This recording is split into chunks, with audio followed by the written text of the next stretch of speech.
Hey, what is up, everybody? This is Cam Jennings coming at you on behalf of EpicConversions.com. Today, I want to talk to you guys about membership sites versus paid newsletters. What are some of the differences between these things? Why would you do one versus the other? I think, for me, let me preface this by saying I've done a lot of membership. I don't want to say a lot. I've done several membership sites throughout my online career. I've ran several membership sites. At times I've had more than one going at once. Right now I'm actually running three separate membership sites currently. So I usually always have a membership site going, some kind of form of continuity. And when someone asks me like what they should do, like should I do a paid newsletter or should I do a membership site?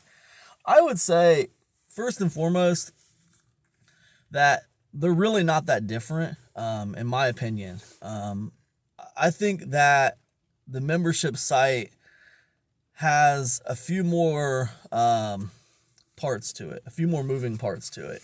The reason why is because with the membership site, usually there's a little bit of software involved. Usually you're using some kind of a platform, or some kind of a plugin or some kind of a piece of software to run it. And if that software breaks or whatever, then sometimes you can run into trouble. Also, you got to learn the software. But these days, a lot of paid membership sites, they run through platforms too, man. I mean, like look at Beehive.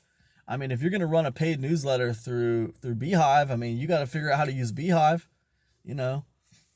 But generally, I think that like a paid newsletter is a little more simple. It's a little more simple. And another difference people would sometimes point to is that like with a newsletter, like it's all written content. You don't really have a lot of video, or you don't really have a lot of like stuff. But none of that's really true, because you can link out to things from the paid newsletter. I mean, it can be like majority, written content, but you can link out to stuff. You can link out to audio podcasts. You can link out to video. You can link out to whatever you want to. So, I mean, you can pretty much do it all from a paid newsletter. The same stuff you do behind the walls of a membership site, you can do from a paid newsletter. I think one of the cool things about the paid newsletter is that, like, people have this kind of like, it feels like a tangible asset. They can download like this PDF of the newsletter.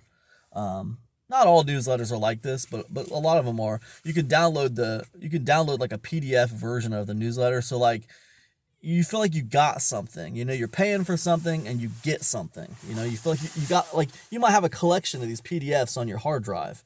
So you kind of feel like you're getting something. Even if like the newsletter just links out to other resources, you still feel like you got something. With the membership site, it's a little different because people log into it. They never have a sense of ownership. That you can give them a sense that they're part of a club, but it's different than a sense of ownership. Even more, you get that feeling of ownership like when you sign up for like a print newsletter. Like these print newsletters will come to you in the mail, and like you will have paid for it, but you get it. You can hold it in your hands. You can flip through it. It's yours. You got it. You can put it in a binder, and there's this sense of ownership to it. So with the paid newsletter, you definitely, especially if you're doing like PDFs, you definitely feel this sense of ownership that you don't feel with a membership site. You can feel a sense of community with a membership site. There's ways to create this sense of community. But it's not the same as like a sense of ownership. It's a little different. And I think that, like, for me, that's the big difference when it comes to how a customer views it. With a customer, they view the print newsletter almost like a sense of ownership, whereas the membership site feels like a sense of belonging to something. That's my feel on it.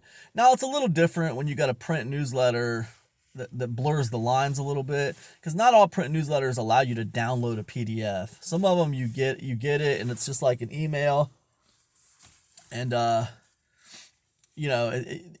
some of them send you to like a blog post or whatever, and that, I don't know, sometimes it feels like the lines are blurred between paid newsletters and paid membership sites, as they probably should be. I mean, because they're pretty much the same thing. But I do feel like with the print newsletter, there is more of a sense of ownership.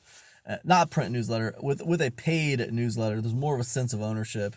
With a membership site, there's more of a sense of community, belonging, if you will. And again, with the membership site, you have to cultivate that. You have to cultivate that kind of sense of belonging. And you can also create that with a paid newsletter too. Look at Ben Settle's email players. I mean, people who are like email players subscribers, they feel a sense of community because they're email players. So, and that's a print newsletter. That's not like a membership site where you log in. But I do think things like, creating like Facebook groups or whatever for your paid members can cultivate like a sense of community. And a lot of times that's something that's related to membership sites. If you were to ask me which one of these, this is a really funny thing. If you were to ask me which one of these things I prefer better, I'll tell you that in a minute. It's kind of funny and ironic too, but let me just address price real quick. With pricing on print newsletter versus membership, why do I keep saying print? When it comes to pricing between paid newsletter and paid membership site, I think with pricing, there's no anything could be anything. You can have an expensive paid newsletter, you can have an expensive membership site. I think as far as pricing goes, they are perceived at about the same level of value, with pricing, in my opinion. If we go back like several years, I would tend to think that like membership sites have a little bit higher perceived value. But now today, I think that like paid newsletters and membership sites, they all have a similar perceived value. And like, to me, I am strongly of the mind that you need to be focused on being a one of one. So it really doesn't matter what the rest of the market is charged. Like if everybody else is charging $5 a month for their print newsletters, or for their paid newsletters, I should say, like, and you want to come around and charge $50 a month for your paid newsletter, that's totally fine. That actually creates a level of differentiation for you. You can lean into that. You can totally lean into that, being different in that way. So the price thing, it's irrelevant. For me, it doesn't matter. I think this is a few more moving parts to a membership site, in my experience, than with a paid newsletter. And for that reason, like, I honestly kind of prefer a paid newsletter. I like the idea of a paid newsletter better than the idea of a membership site. And the funny thing about that is I run 3 membership sites. And currently I don't run any paid newsletters. So there's something wrong with that equation, man. There's something wrong with that equation. But I run my membership sites through Thrivecart, and it's very easy to run them. So I think if you have the right software, membership sites can be easy to run.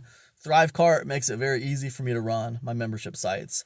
And I've just been running membership sites for a long time, so I'm just used to doing membership sites.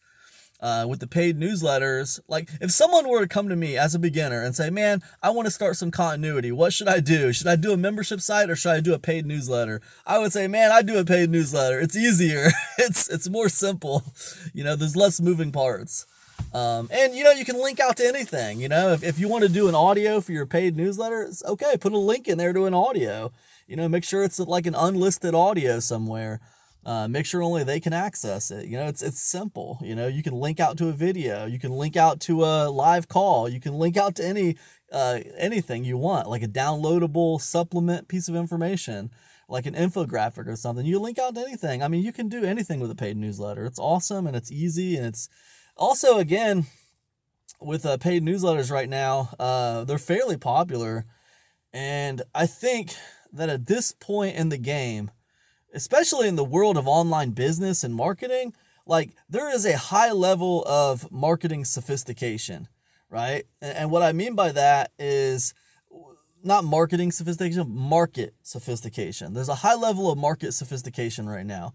And what I mean by that is you have a lot of competition. There's a lot of other people out there doing the same kinds of things you're doing. So to me, there's a high level of understanding of what things are. And what that means is people understand what it is to have an audience. They understand that if you have like an audience of like 10,000 people that all care about online business, or if you have an email list of like 5,000 people and they all care about artificial intelligence, like there's such a high level of market sophistication right now that people already understand that's valuable. So what that means is that if you start a paid newsletter, like it's very easy to sell that paid newsletter if you grow it, right? And I don't know if it was always that easy. I know it wasn't always that easy. If you go back 10 years ago, it wasn't that easy. But now people understand the value of an audience. They understand the value of an engaged following on a newsletter, and you can sell that sucker, man. The newsletter itself can be the brand. So I think that's a really exciting thing right now. A lot of these branded newsletters that are coming out, and they're being bought and sold by other companies. I don't know. I just think it's really cool. So like, just because of the level of market sophistication right now, you can use it to your advantage almost, because there is such a high level of market sophistication and in online business, in the marketing world.